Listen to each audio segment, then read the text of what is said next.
Just a quick video update on a project we've been working on for a year. This is our front yard.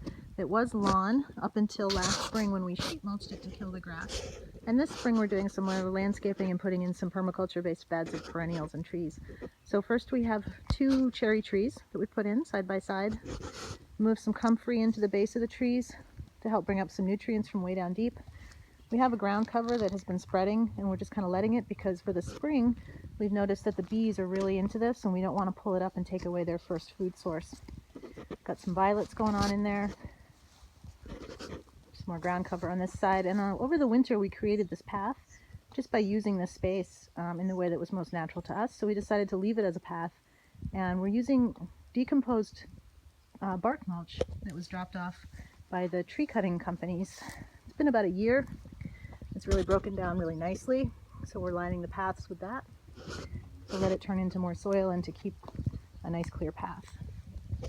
We rehomed some crocus bulbs that'll do well next year. Put in a little lilac.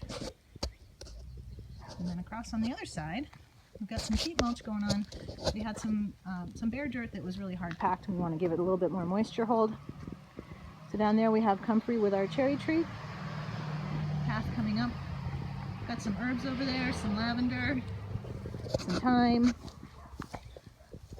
another lilac, a whole bed of mint. And over on this front space, corner space, we've got a pond that we just put in today.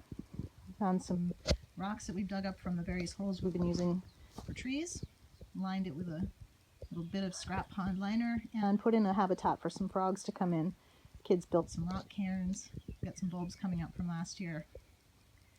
We've got some ground cover over here that's mostly weed, but we're going to rip it out. We're going to leave it there for now, but later we'll rip it out when we put in a bench. And then over to the doorstep. So we're pretty excited about this little space. This will become a nice little sitting area. It faces southwest, so it's going to get a lot of nice sun. We'll start filling in these areas that are sheet mulched with some more perennials as we go through the summer, but for now we just want the ground to get nice and soft, build some good soil. And it also leads very nicely into an older pond system and herb garden, so we can extend that garden space right around the corner of the house. Take the path down that way, and then in the distance you see some more lawn that hasn't been touched at all yet, which we'll start working on this summer.